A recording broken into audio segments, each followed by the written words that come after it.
Welcome, and thank you all for joining us today. My name is Angelique Newhouse, and I am a search manager here at Watson Institute, along with my colleague Sandra Moncia and some other team members from Watson Institute who have joined us today. I am incredibly thankful for the opportunity to work with such diverse social entrepreneurs from around the world. Watson Institute is the place, the education, and the community where aspiring leaders and entrepreneurs can go to protect their courage, accelerate their careers, and lead lives of consequence. We are so grateful for our amazing community of alumni and that 3 Western Union Foundation Fellowship alumni were willing to come and share their experiences and journeys with us. Alumni of Watson Institute Fellowships have raised over $185 million, created over 1,900 paid jobs, and impacted 10 million people around the world. 99% of Watson Institute alumni use a skill they learned while in Watson Institute-powered programs up to 10 years later. Watson Institute programs will positively impact over 2,400 rising leaders this year. With that, I would like to introduce you to Titilope, Mariano, and Hammed.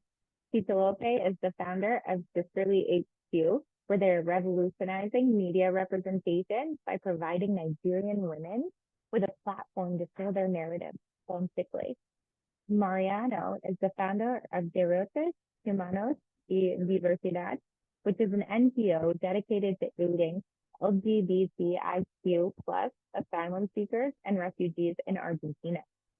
Hammed is the founder of Hammed Alabi Leadership and Career Initiative that empowers young Nigerians from underserved communities with vital 21st century skills through a unique model of sponsorship by middle-class professionals who contribute $10 per student. Titilope, Mariano, and Hammed were each recognized among many applicants as passionate and dedicated entrepreneurs working with highly marginalized, forcibly displaced individuals and refugees. Mariano, I would like to shine the spotlight on you first. Your impact in the changemaker space is evident, and we would all love to hear more about it. Can you please give us a deeper understanding of your venture, accomplishments, upcoming goals, and your passion behind it all? Yeah, hi everyone. Thanks for joining today. Currently, I'm in Mexico attending a regional meeting on organizations that work with forcibly displaced LGBTIQ individuals represented in my organization. Derechos Humanos y Diversidad is an organization that was funded to provide aid and to provide integration tools for people that are arriving in Argentina that identify as LGBTIQ, that had been forcibly displaced from the territories just because of who they are. And we provide different tools to support their integration, such as language courses, psychological and psychiatrical support. Also, we provide with legal support to regularize their migration situation and other tools for their successful integration. My organization was funded in August 2022. And since then, we've been supporting around 600 individuals, mostly for more than 10 different countries, especially from Russia and the satellite countries such as Georgia, Kyrgyzstan, Kazakhstan. Also, we support people that come from the Middle East, such as Syria, and other people that are coming from countries in Latin America, such as Ecuador and Colombia. So we are proud to say that also our team is built of more than 50% of the professionals that work with us are forcibly displaced and have experience in being displaced of the territories. That makes us have a unique lens to be able to approach the integration of LGBTIQ individuals that are arriving to Argentina. we're expecting at some stage this year to open our service center because as from now it's virtual. We are relying to support our work on donations and philanthropists that are based in the global north. So if you want to join and know more about our organization, you can just go online. Angelique can share our website to know more about what we are doing. Thank you. Thank you, Mariano. What incredible work you do. Hammed, your embodiment of social impact is truly amazing. I will ask you the same. Can you please give us a deeper understanding of your venture, accomplishments, upcoming goals, and your passion behind it all? Yeah, thanks, Angelica. And it's great to hear from you again, Mariano. Yeah, it's great to be here. And I think whenever people ask me to talk about my work or my journey and what I do, I like to tell my story. And because my story is the basis of my work. So I was born and raised in the largest floating slum in Africa, Makoko, Nigeria. I lost my mom when I was 7, and my dad became unemployed at the same time. I also stayed out of school for academic term, and it was the same for my brother, who stayed out of school for academic year. These were my circumstances growing up in the slum until I attended a program for vulnerable children when I was 14. So this program introduced me to self-esteem and leadership. And in that program, I was told I could change things in my community. So I was so inspired, I decided to engage young people in my community. And from engaging over 3,000 young people, I noticed only 1 in 10 young people in underserved communities in Nigeria would have access to 21st century skills needed to change their circumstances, integrate into the workforce, and prepare for the future of work. And this is why I started the Hammed Alabi Leadership and Career Initiative and started the Social Innovation Skill to Boot Camp, where these young people actually identify social issues and problems within their communities and co-create solutions to them using design thinking. So as they co-create that solution, they develop 21st century skills along the line, such as critical thinking, such as creativity, such as emotional intelligence. So it's like learning by doing, you learn by doing basically. And the idea is that children in rural communities, underserved communities, or from displaced communities will be the solutions to the problem that they face within their communities. And they can, transform their communities, transform their family, and also transform themselves. And so far, we've been able to reach over 8,000 young people across 10 states in Nigeria. And also we've been able to use our curriculum in refugee camps, for example, in Malawi. And also we've been able to reach out to displaced population in Maduguri as well, where Boko Haram kind of invaded. So we do those kind of work, moving to different communities. And currently we are trying to use EdTech to reach out to even more people in underserved and rural communities. And we're also converting abandoned buildings into innovation centers. So using adaptive reuse model, where we can actually look at buildings within these rural communities and then convert them into innovation center. And actually research shows that if you repurpose an abandoned building into a center, you're actually reducing greenhouse emission by actually 70%. That's what research shows basically. So we are looking forward to tap into that ecosystem and be able to even reach more young people in displaced communities and be able to change their circumstances as well. So that has been the work. That has be the reason why I do what I do. And the truth is that life starting point is a lottery, but the future of children like me should not be left to chance. So thank you. Thank you, Hammed. That's remarkable. And thank you for sharing your story with us as well. Now I would like to illuminate Titilope and her true empowerment of Nigerian women. Titilope, can you please give us a deeper understanding of your venture, accomplishments, upcoming goals, and your passion behind it all? Yeah, thank you so much. It's been very inspiring listening to Mariano and Hammed as always. I think one of my favorite parts of, the Western Union Foundation Fellowship is literally these amazing people that I get to learn with and get to be in contact with even after the fellowship. But that being said, my name is Titilope and I'm the founder of Sisterly HQ. And Sisterly HQ is a digital community for Nigerian women, empowering them social-economically. And for me, just like Hammed, starting Sisterly HQ is very personal. because growing up in Nigeria, I didn't see people that looked like me in many spaces of power. So not in governments, not not in the media, not in any spaces that even as a young child I aspired to be. I do always say that, at home, I would definitely say that I was a bit different because I grew up in a family where my father was the only man.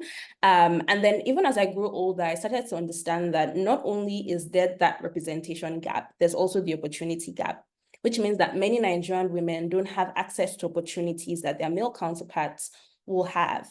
And so for me, starting to study HU was my answer to those problems.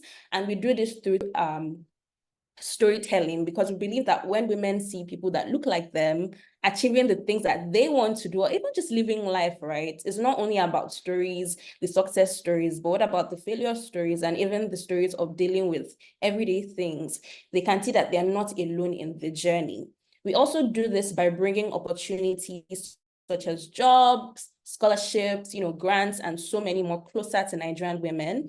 And then last but not the least, we do this through training programs. So we're very big on training, because it's one thing to say, oh, this is the scholarship, this is the grant, but it's another thing to say, these are the tools that you need. This is how to write a resume. This is how to do interview prep. And this is how to actually have the skills that you need to be able to land those opportunities.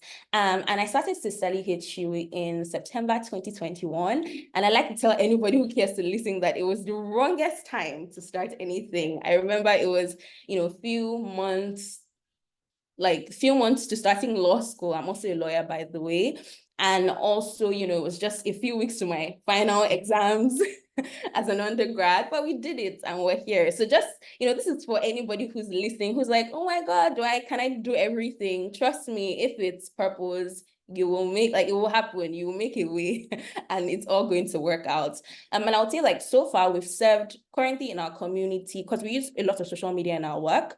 We believe that social media and digital technology is a tool. And, for Nigeria has over about 100 million people, almost half of the population actually having access to the internet. So we see this as a tool that we can use to empower Nigerian women.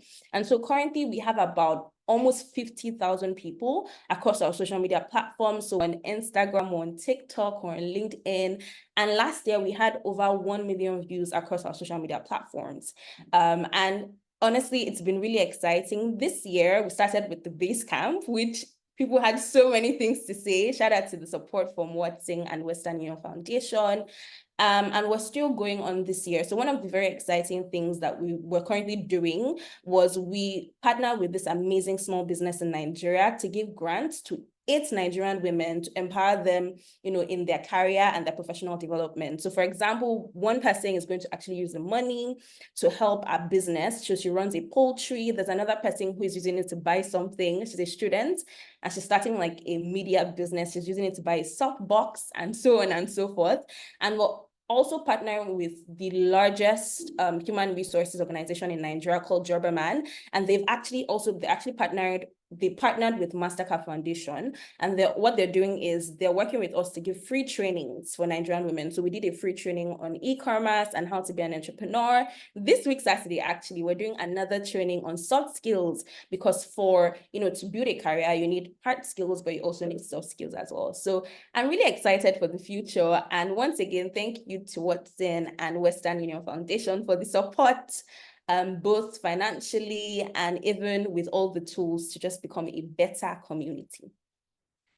Wow, thank you. Truly, that's some inspiring work. Thank you all for sharing. And with that, I'd like to move into the moderated Q&A.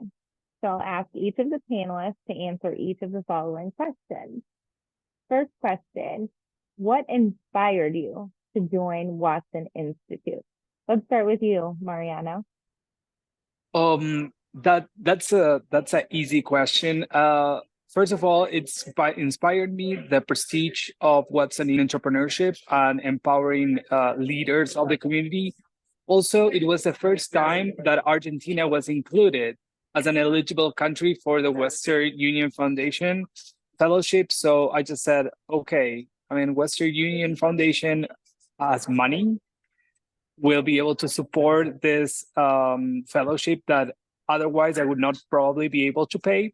So that was the key that I used, and also knowing the realities of other people that are working in different environments with forcibly displaced individuals and migrants was also useful for me to learn of what's happening around the globe and being able to build partnerships and learning about other stories across all continents.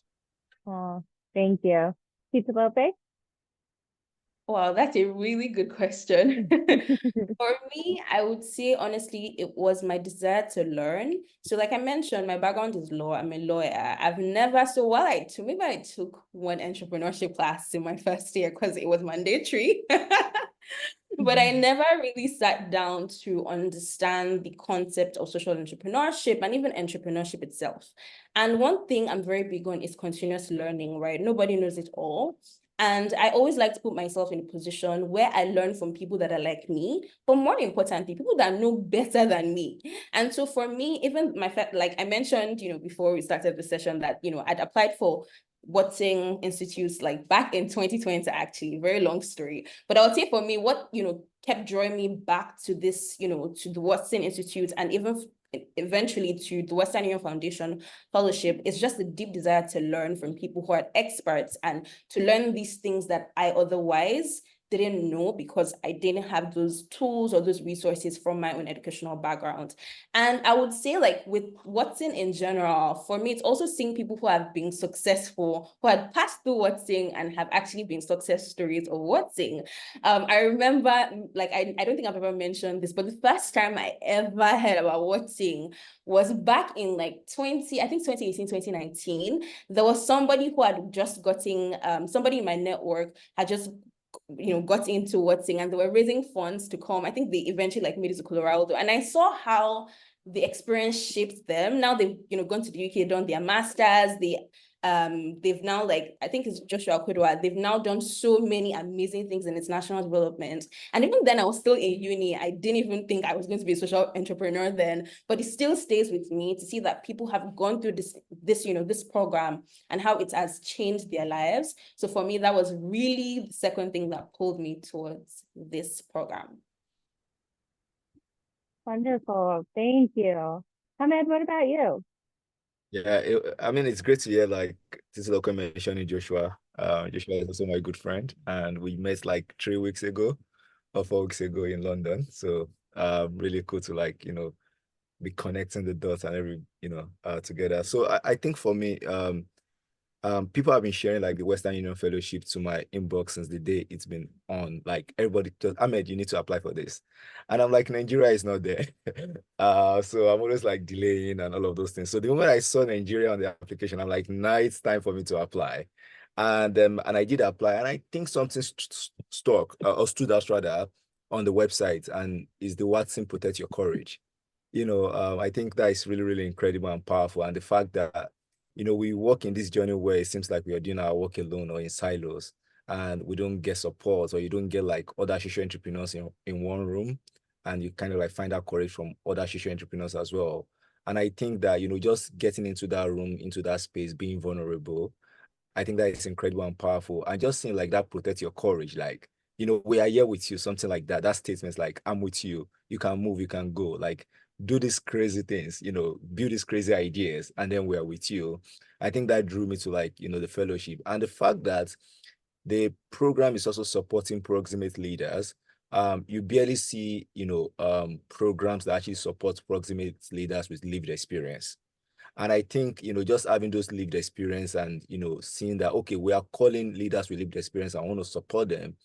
We are not just supporting them with the training, because we've gotten a lot of programs. We will give you training without money or resources, and I feel like, this is like, we are going to give you training, but we're also going to give you resources. We're going to give you mentorship, and we're going to connect you with people who can help you scale and do your work. And that was like the game changer for me. Like, it's like 4 package in one. And I'm like, I need to be on this platform. I need to be, in this fellowship. And I also think that, yeah, I think that's like the whole second thing why I've kind of like applied for the fellowship, basically, is the fact that, they support like proximate leaders. And I had really, really good experience, like great experience. I had great time like speaking to like, top, I was trying to like switch my model. So I wanted to like focus more on like from nonprofit to social enterprise, and I was worried, how do I go about that, right? So I thought like the fellowship was an opportunity to actually explore different model. Do I still stay as a nonprofit, or do I switch totally to a social enterprise, or do I even start up a business somehow or some way, right? So like kind of like just like juggling between like that tension of like nonprofit, social enterprise, how do I make money, for the work that I'm doing. So I wanted to like, I have questions, right?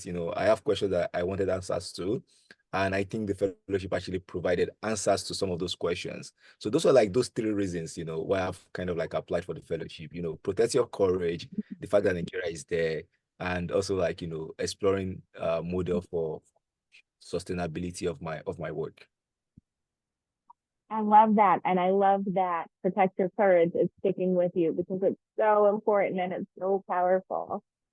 Okay, next question. What specific resources or opportunities did you gain throughout or after the Western Union Foundation Fellows? Mariano?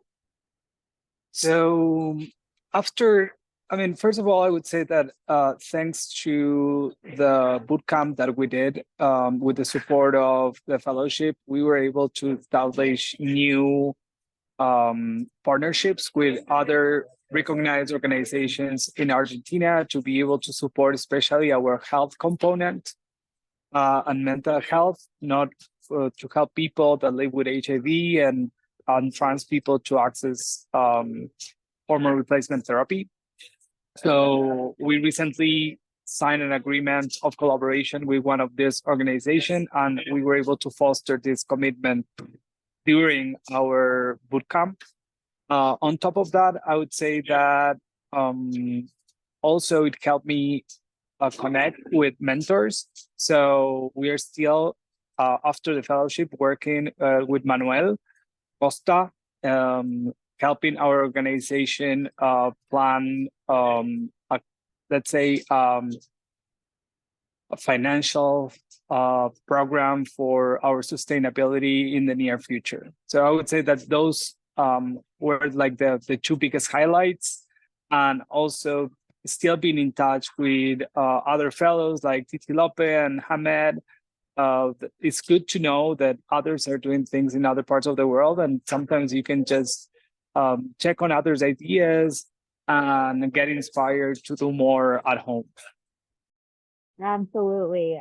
The community that's made through the cohort is such a beautiful thing. How about you, Titilope? So it was such an encompassing experience. And when I think about it, like there was so much for me to take, so much growth. Like looking back, at me last year and me now, I can definitely see the growth. And to me, I like to think about it, me personally, and then my venture. For me personally, I would say that I gained a lot of confidence. So let's even like beyond, all of the very technical things that I gained, the first thing is the confidence. There was a lot of validation, I would say, as to like, oh, I know what I'm doing, I'm very passionate about this. There's proof of concept for so many things. And just even being in a space of very inspiring leaders who are also doing this work, it gives you a lot of confidence. And you're like, oh my gosh, yes, like I can do this. So first and foremost, let's talk about like the confidence. It really was a very good confidence boost for me internally, because it helped me to like know, like, yeah, I know what I'm doing. Like I've learned this thing. Like I'm really sure that we can do this. But besides that, there's also the part of expertise. So many things. Again, like I mentioned earlier, for me, the driving force of joining this program was to learn, and learn I did. There were so many things I learned, from funding to marketing to even the foundations. So many things I got to take away. And one thing I would say that really helped me during my experience was I tried to put myself out there as much as possible. So whether it was, speaking during sessions, or putting myself on the spot by pitching. I remember we did this session on Thursdays where I wasn't ready, but I decided to pitch. And, after we went through all the pitching models, I can look back and say the first pitch I gave was great, but, the final one was definitely better. And fun fact, I attended, I was in DC in March, and I was in DC with Vital Voices and Estee Lauder. And so we did like a training session about like pitching, and I got to pitch, and I honestly got very good feedback. And I smiled because I know like I've gone through Western Union Foundation Fellowship. I've done the whole pitching process. I felt like I had a leg up, and I had to tell people after. I said, to be honest, let me be honest, I've done this before. And, it was just really, really good to, again, just going back to the expertise, I've learned so much, and to be able to see how I can put that in my daily life, personally, professionally, and even with the Study HU. One other thing I would say in terms of resources, definitely funding for the base camp. Going back to saying that, like, for my venture, this was the first time we got any type of funding, and it started from the base camp. And we were able to do so much. So for our base camp, we basically brought 70 women together, online and offline in Lagos, where we did training on career development and personal development. So the first day we had training sessions on finance, mental health, LinkedIn. We actually had somebody from LinkedIn come and take that session. And then the next day we had an in-person session in Lagos. So we partnered with an organization in Lagos that's very good with HR and career stuff. They sent their head of HR to come and talk about how to write a resume and stand out in this very tumultuous market. And we did interview prep. We were able to also do this pitching thing on the spot, where we give 2 amazing women grants as well. So just being able to take all of these ideas that I had, like, for example, with the base camp, I've always had, like, I made posts about it on LinkedIn about how for the longest time I'd had the idea, and I was trying to get support from this organization that wasn't able to give me support like a few years ago. But because of because of Western Union Foundation, everything that was in my head was finally brought to life. Like that, honestly, that in itself, again, going back to validation, going back to that financial support, also even proving that, what we're doing as Study HU has the ability to impact people's lives, even physically, because we're foremost, a digital organization. And for me, the biggest thing is to see the feedback. So we had so many people. I remember one of the feedback that we received from the base camp, someone said, I have never been in this type of space before. My life is like forever changed, basically paraphrasing. And all of this, again, was possible because of course, the Study HU, but because of the support that we received, financial support. Mary was so hands-on, super hands-on with all, making sure that everything was ready. Again, everything was because of the fellowship.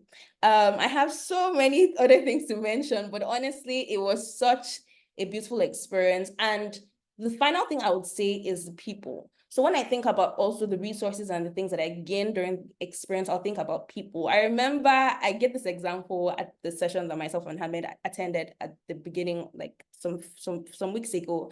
I remember I needed something at some point in February, and I reached out to Ruby, who is one of the fellows, and she was able to help me. Ruby gave me so many names that I was like, oh my God, thank you. Like, just the fact that I have this wealth of people in my network that I can reach out to when I need help, and they can reach out to me when they need help, is phenomenal. And for me, it's always, the people is such a big part of this experience. That's incredible. Absolutely incredible. Thank you. Hammed, what about you? Yeah, I mean, I think Titilope has said everything, but I'm just going to share my own unique experience. And I think, if I'm looking back, I think it's the opportunity to be vulnerable. Just, being in that room and in that space to be like, well, I don't care what people think about my idea, and I'm just going to pitch it, right? And I'm ready for it to be destroyed. And just like, getting those feedback. And to be honest, like, I said this already before in one of the sessions as well, that to build, you have to destroy. And I think that allowed me to do that, in that space where I get to like, just look at my ideas again, rethink the model, rethink the ideas, and then just constantly asking my question that, am I actually solving the problem I proposed to solve in the first place? So just testing so many hypotheses. And I think, the best space is where you can be vulnerable, where you can say that I don't have everything. And I think that fellowship actually offers that, because I think it's very easy when you're with like other people as talented as you can say, oh, I've gotten all of this figured out. But then you're in this room and saying that I don't have everything figured out, and I need help. I need support, I need feedback. And, just getting that feedback graciously, like you're not like being teared like, oh, your idea is bad, you're getting that, gracious feedback. I think that was one of my experience, that feedback. And I think that, just as Titilope has mentioned around the pitching, my pitch became better. And now you're not even scared of pitching anymore, because there's something what I call like exposure theory, where you kind of like you expose yourself, you expose yourself, you expose yourself. And by exposing yourself, you become better, right? So because you're no longer scared of pitching. And I remember that I got into this program with the London Business School. And again, it's like, immediately after the fellowship, I got into the program with the London Business School. It's one of like the pre-accelerator program, and it's for like the brightest minds in London. And also, like, I wasn't scared to pitch. Like, I'm like, I don't care whatever you guys think. If you give me the money or not, I don't care. What I'm just going to do is that I'm just going to pitch for one person. And at the end of every pitch, I see somebody coming to me like, I love your story and I love your idea. Even though that the pitch is not going anywhere or it didn't get to the next round, like every single moment that I pitch, I get that validation. Like people like, I could see people nodding, I enjoyed your story. I enjoyed your work. I like what you do. I don't know how I can support. Let me know how I can support you. And I think I got that confidence from the fellowship, the exposure from the fellowship to like believe in my pitch and believe in myself as well in the process. So I think, that was one of the things that happened in the fellowship, like valuing the process and valuing the journey. And I think you might be able to get the validation through the fellowship as well. I think one of the best experiences as well is like, just being able to book in a session with like, the mentors as well. My mentor was William, and gosh, like you book in a session with him and like your mind is blowing. Like how I'm like running off ideas, like after the call, like we'll have like 30 minutes call, and like I'm thinking like, oh, like I've gotten like so many questions for him again in the next call. Like we're just like, bouncing ideas together, and they have like so many things to share with me. And the fact that at the end of every idea, I'm like, okay, how do I rethink my customer base? How do I rethink like my ideas? How do I rethink scale? At the end of each meeting comes with like new question as well. So the fact that you have access to these mentors and they will never say no. Like you write them an email and I'm like, yeah, let's jump on a call. Right? They're like, oh, I'm not like they also never say that I'm too like busy for you. Like they would answer you. And I think that is something that is unique as well about the fellowship. And I also think that the idea of paying it forward to the base camp, I think that is really, really powerful. I think not so many people will get into the fellowship, but the fact that there's an opportunity to actually pay it forward to other people within your community, I think that is incredible. And for me, it was an opportunity to like pay it forward, an opportunity to give back, to like young social entrepreneurs within my country who wants to like learn how to tell stories. And I remember I did this storytelling base camp, and gosh, we had like about like over 70 people who attended, serving over like 60,000 people in their community. Like, like look at the combining parts, right? And I remember that so many people now find the courage to tell their own story because of that storytelling base camp. And that base camp also gave me the credibility to be published by, national newspaper within the country. I've not really had the opportunity to like be published by national newspaper, but the having Western Union Foundation, and also having like Watson gave me that credibility to be able to like, tell those stories through like, a national, like, different national newspaper as well, and kind of like build credibility for my work and also like increase my digital footprint. We know how the world works. Like people will search you on Google and they will decide whether they will give you an opportunity or not. Like it's what it is. And I think, just having, that backing from the fellowship programs to do all of these amazing things. Like when you reach out, like, can I use your logo? They'll be like, yes.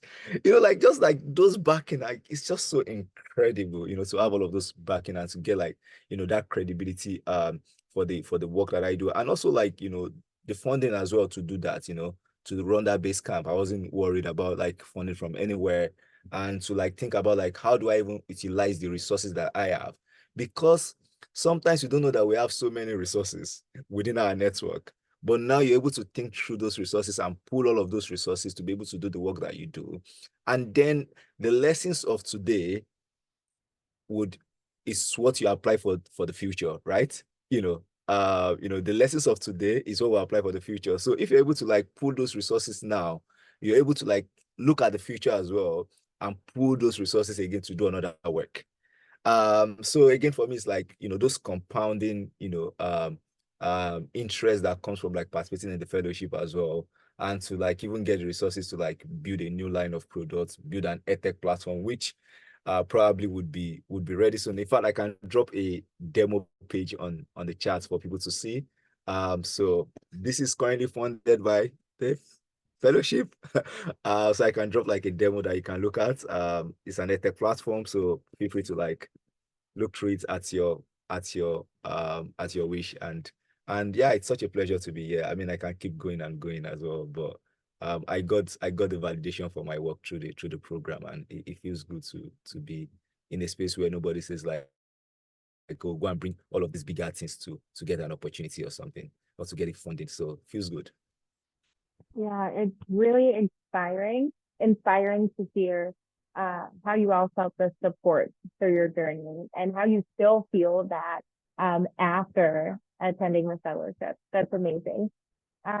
So I know you've all given everyone lots and lots of advice and talked about your journey and your experience, but as your last question from me, I asked, what advice do you give any potential applicants considering applying to the Western Union Foundation Fellowship?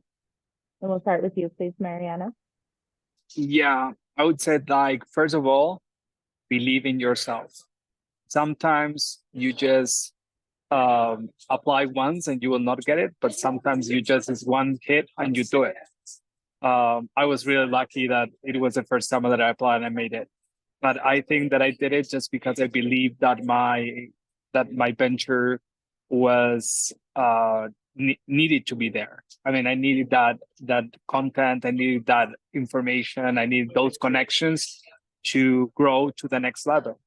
So I think that first of all, you need to believe in yourself, and then learn how to sell what you are doing. Try to show impact. If you're not able to show impact, you will not be chosen. If you're like doing this just for yourself and your couple of friends, that's not what they are looking for. They're looking for impact. They are looking for people trying to change other people's lives and make it better. Thank you. Titilope? My gosh, yes, like I'm echoing everything Mariano has said. Definitely spot on. So for me, I would really come from the technical aspect, right? Is, when it comes to any applications, right, you need to understand exactly what the application is about and how it fits into your life. I find that a lot of young people, and it's the conversation that we're constantly having, particularly people that work in social impact, about how it seems like, people are being drawn to certain things because of how nice it looks on your resume. I'm not hitting on that, but it's very important to ask yourself the very deep questions, like why am I even doing this? Like, how is this going to serve me? How is this going to serve the people that I'm serving? So by the time you answer those questions, right, what is the overarching purpose of me becoming a Western Union Foundation Fellowship? Then the application becomes easier to write because you've asked yourself the very big and very tough questions. So it's very important to do that preliminary work as you're assessing whether or not this is a good fit for you. It's super important, and I really encourage everybody to do that before they apply. So when you have decided that, okay, great, this fits into my plans, this fits into the big picture of my venture and even my career path, then it's super important to now do research. Because again, I mentioned that I will really talk about more technical things, right? So you need to understand why, what this is about. And one thing I always preach is looking for people who have been through the program and having conversations with them. One thing I always tell people is you already have a head start. You're already here. So you're already listening to, stuff from alumni and staff. So you're already in a good place. But you can take it a step further by some of us have our base camp things online. Some of us have shared our experience on LinkedIn. What can you learn from those things? Because they will give you insights that, other things may not necessarily, that will always help. Further insights that will always help. So do your research. And, leverage people around you. Again, going back to, more the technical stuff, I always believe in getting people to particularly when something means a lot to you, it's good to get people to read through your application, your friends, things like that. It's super duper helpful. A lot of times, because I'm a lawyer, my background is law, and sometimes things are very technical. I tend to do this thing like a control method where before I sending an application, I'm sharing it with my like certain people in my life who have nothing to do with, you know, this field that I'm in. And the reason and the way that I think about it is that if they can understand it, then anybody can understand it. Because again, as a lawyer, sometimes we tend to really talk about high level things, but you really want to break it down so that whoever is reading the application or whoever is interviewing can understand what you're speaking about. And I would say like the last thing I would mention is just what I mentioned earlier about what you like basically. So once hopefully you get into the program, at the end of the day, it's about what you get from it. So what are you going to what are you putting into it, right? That you're going to like basically what you put in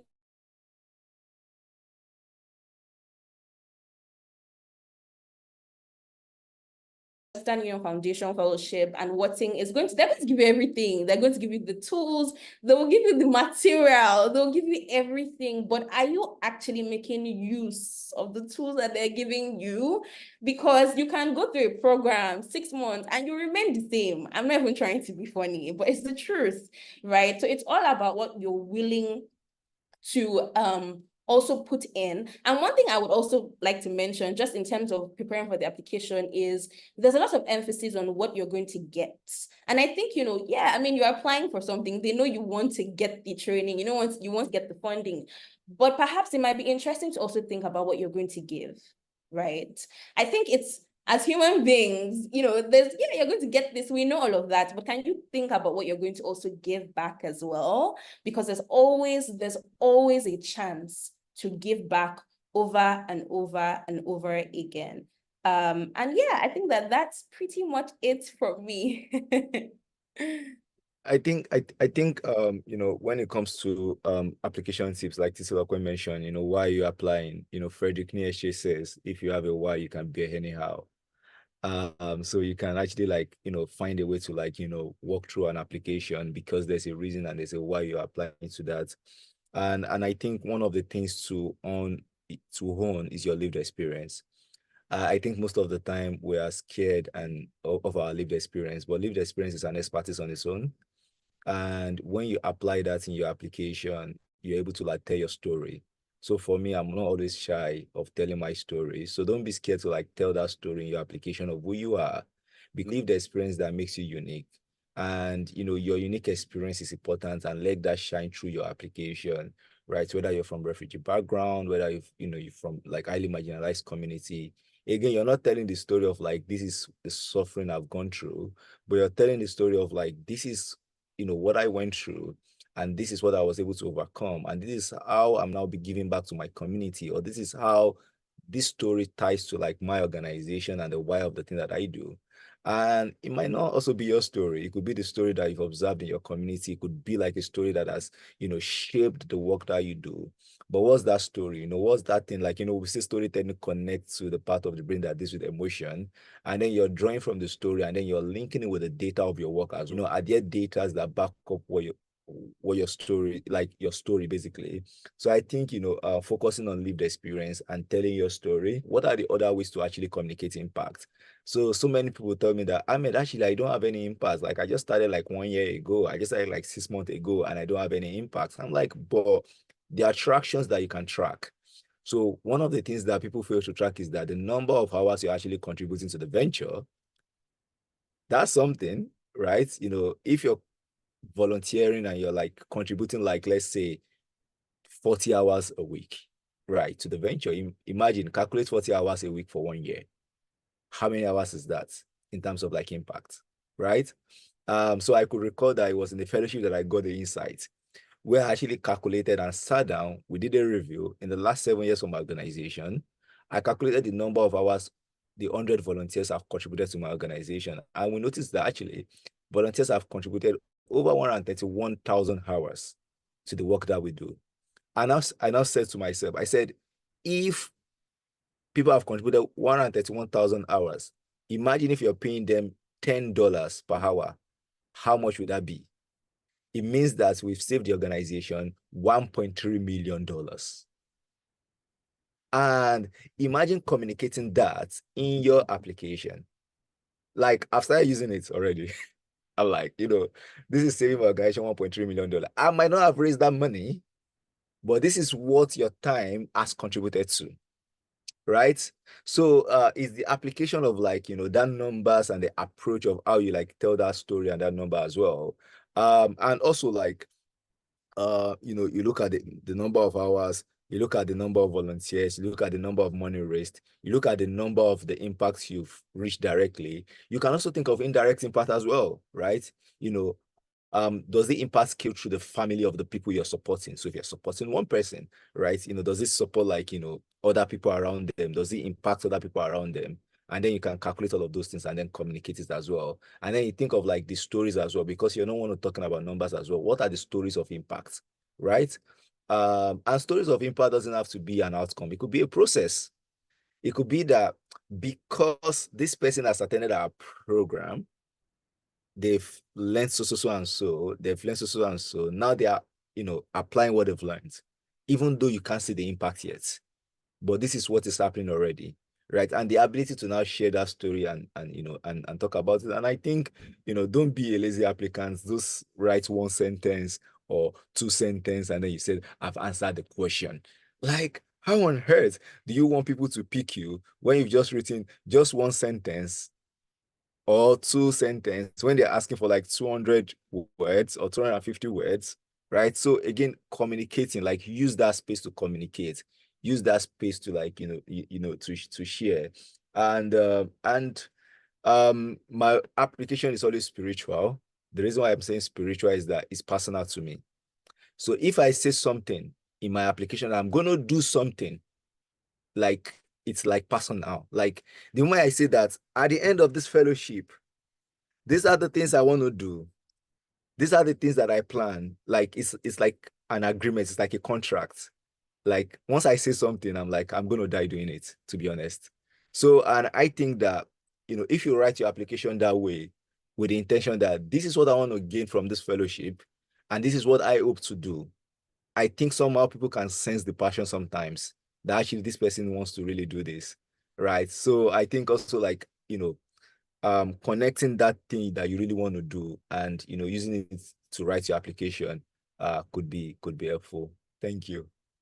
So sorry, please, can I just mention something? I completely forgot to mention it, right? And I think whether we like it or not, there are people who are going to apply for this fellowship and they're not going to get in, or they're going to get in and they're not going to be able to attend like I did. And it just occurred to me that I should talk about that, right? I mentioned that I first applied for Zing, not the Western Union Foundation Fellowship in, I think, 2020. I got in, but at the time it wasn't fully funded, so I wasn't able to go or attend. But one thing I need people to understand, particularly young people, if you're truly passionate about this thing, if you truly believe that this is part of your journey and you're going to learn from it, do not burn bridges. I remember that I was connected with Isabel on LinkedIn, and even though I didn't like go through the process, it wasn't like, because a lot of times people think, oh, the first time you're going to apply, you're going to get in. No, that's not, you're going to get rejections. That's real life. And so if it's something that truly is important to you, make sure that you still keep like trying. Make sure that you're part of the thing. Like, for example, attending this, right? Making sure that you still find other ways to stand out, even besides like outside of being like in the thing, like being in the program. Rather, there are other ways that you can still show up even when you're not yet part of the fellowship, that who knows, maybe an opportunity will open up sometime. And even if you don't get in, there's always next time, and it doesn't mean that you should stop being impactful. It's very important to mention that. So yeah. Titilope, I am so glad that you added that.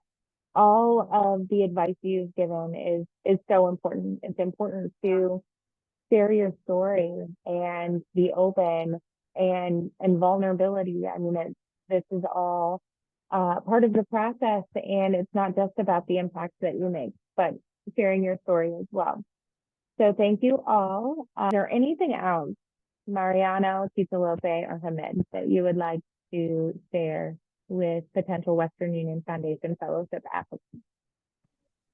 I would just add that recently, thanks to the connections that we did with Western Union, we were able to connect with Western Union Foundation Argentina, and through Maza, who is a staff at Western Union. She helped us connecting with Western Union Foundation Argentina, and we recently applied for a funding And we still don't know if it will be approved, but at least we were given the chance to know how they work, what they do, and also given the chance to apply. So that also opened the door for the near future. Just to add to what Mariano has mentioned, I mean, I recently went to the Western Union office in London, to just like, meet people and, talk about my work and pitch my work as well. And I could see like the leaders there, like wanting to support my work, different people like raising up their hands as well. So like, say like, how can we support? How can we donate directly? And I think the incredible thing is like that connection between, Western Union and, like it's personal to them, right? You get to like engage with staffs and you get to like share and you get to like communicate your work as well in between. I think that's an avenue, to like also build that relationship with like, private sector. How do you actually work with the private sector if you're thinking about your work, right?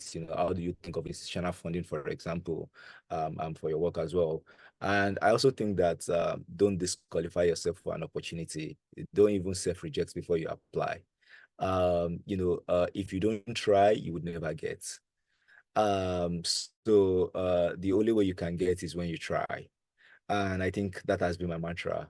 I don't care if they say like this is the archetype of the person they are looking for, because why would you be deciding for a reviewer in your head when you need to allow the reviewers to decide for themselves? So for me, it's like, going all out and applying, and then let's see. And the end of the day, even if I don't get that opportunity, I learn and I learn to be better next time. Every application is an audition. So yeah. So with that, I want to thank you all for your interest in the Watson Institute and Western Union Foundation Fellowship. And thank you to the panelists for sharing your unique insights, your story, your journey, for being vulnerable and open, and for the advice. Truly, lives are changed because of the work that you all do. The QR code here will bring you to our programs page for the Western Union Foundation Fellowship on the Watson Institute website.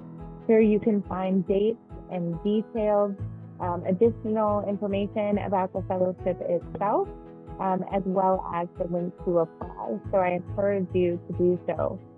Watson Institute exists to serve as a platform for the next generation of leaders, entrepreneurs, and innovators to build successful careers and live impactful lives. Each element of the program is tailored to give entrepreneur leaders the mentorship and hands-on experience to work towards solving our world's toughest challenges. The choice is now yours, and interviews have officially opened. So if you're moved by what you've heard here today, and you're also in the world of refugees, forcibly displaced, and highly marginalized communities, be sure to apply today. Thank you.